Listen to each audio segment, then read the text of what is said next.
ሰላም ውድ ተመልካቾቻችን ወደ ቻናላችን እንኳን በደህና መጡ። የዛሬው ዓለም አቀፍ ዜና ከመካከለኛው ምስራቅ የመጣ አስገራሚ መልእክትን ይመለከታል። አብረን እንቆይ። ወደ ዜናው። ቤንጃሚን ኔታንያሁ የእስራኤል ጠቅላይ ሚኒስትር ለኢራን ሕዝብ የላኩት መልእክት በዓለም አቀፍ የፖለቲካ መድረኮች ላይ ትልቅ ውይይት አስነስቷል። ኔታንያሁ በይፋዊ የኤክስ አካውንት ላይ ባስተላለፉት መልእክት ለኢራን ሕዝብ በሕይወት ዘመን አንድ ጊዜ ብቻ የሚመጣ እድል አለ ብሎ አጋጣሚውን እንዲጠቀሙበት ጥሪ አቅርበዋል።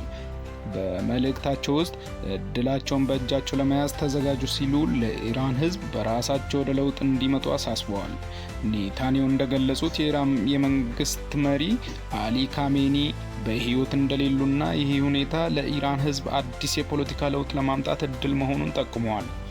የኢራን ሕዝብ አንድ አምባገነን በሌላ አምባገነን እንዲተካ አይፈልግም፣ ስለዚህ ተጠንቀቁ ብሎ ያስጠነቀቁ ሲሆን አሁን ያለው ጊዜ በታሪክ የሚታወስ ለውጥ ለማምጣት አጋጣሚ መሆኑን አበረከቱ። በተጨማሪም ኔታንያሁ እንደገለጹት እስራኤል እና ዩናይትድ ስቴትስ በተደጋጋሚ በመተባበር የኢራን ወታደራዊ ኢላማዎችን መምታታቸው የመንግስቱን የወታደራዊ አቅም እንዲዳከም አድርጎታል ብለዋል። በሌላኛው በኩል ጊዜው እየቀረበ ነው፣ ችቦውን ለእናንተ እናስረክባለን ብሎ የኢራን ሕዝብ ራሳቸው ወደ ለውጥ እንዲመጡ እንደሚጠበቅ ገልጿል። በሌላ በኩል ደግሞ ከባህር አካባቢ የመጣ አዲስ ሪፖርት ኢራን በስትሬት ኦፍ ሆርሙዝ አካባቢ የባህር ውስጥ ፈንጂዎችን ማዘጋጀት ጀመረች የሚል መረጃ እየተዘገበ ነው።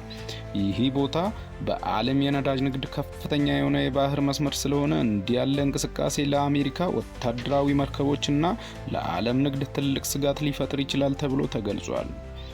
ባለሙያዎች ይህ የፖለቲካና የወታደራዊ ግጭት ከቀጠለ በመካከለኛው ምስራቅ አዲስ ውጥረት ሊፈጥር ይችላል በማለት ያስጠነቅቃሉ።